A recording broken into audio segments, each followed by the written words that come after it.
এখন মাননীয় আইন, বিচার ও সংসদ বিষয়ক মন্ত্রী মোহাম্মদ আসাদুজ্জামানকে সংসদে উত্থাপিত আকারে সুপ্রিম কোর্ট সচিবালয় রহিতকরণ বিল 2026 অবিলম্বে বিবেচনা প্রস্তাব উত্থাপনের জন্য আহ্বান জানাচ্ছি। তবে এই বিষয়ে আপত্তি দিয়েছেন নাজিবুর রহমান।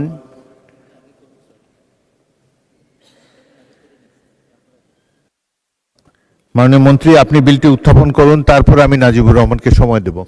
মাননীয় স্পিকার, বিলটি অলরেডি উত্থাপিত আকারে আছে, উত্থাপন করা হয়েছে। অবিলম্বে বিবেচনার জন্য আমি এখন পেশ করব।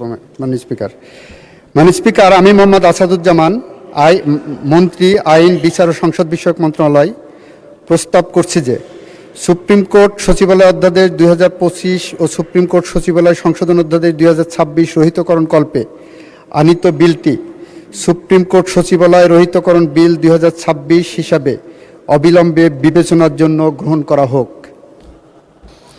বিলটি অবিলম্বে বিবেচনার ব্যাপারে আপত্তি জানিয়েছেন মাননীয় সদস্য মোহাম্মদ নাজিবুর রহমান, 68 পাবনা 1। আপনি এ ব্যাপারে বক্তব্য রাখতে পারেন, আপনার সময় 10 মিনিট। ধন্যবাদ মাননীয় স্পিকার। এখানে একটা বিষয় মনে কনফিউশন আছে। মাননীয় স্বরাষ্ট্রমন্ত্রী যেটা বললেন, এটা ফার্স্ট রিডিং না, এটা সেকেন্ড রিডিং। মাননীয় স্পিকার, এখানে 78 বিধিতে আপনি 2 মিনিট দিতে বাধ্য না, এটা আপনি যে কোনো সময় আরও টাইম বাড়িয়ে দিতে পারেন।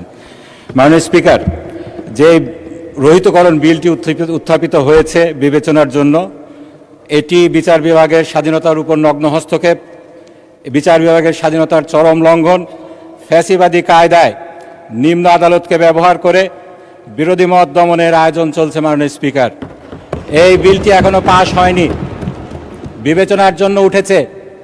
এখনো আমাদের নিম্ন আদালত উচ্চ আদালতের অধীনে স্বাধীন বিচার বিভাগ হিসাবে কাজ করছে। তারপরও আমরা দেখেছি নিম্ন আদালতের বিচারকরা যখন স্বাধীন বিচার বিভাগের পক্ষে অবস্থান নিয়েছে, আইন মন্ত্রণালয় থেকে তাদেরকে শোকজ করা হয়েছে। মাননীয় স্পিকার, তারা আইন মন্ত্রণালয়ের আন্ডারে ম্যাজিস্ট্রেটকে নিম্ন আদালতকে নেওয়ার আগেই যদি এই আচরণ প্রকাশ করতে পারে, মাননীয় স্পিকার, আমরা দেখেছি সেই ফ্যাসিবাদী আমলে কি হয়েছে, অতীতে কি হয়েছে।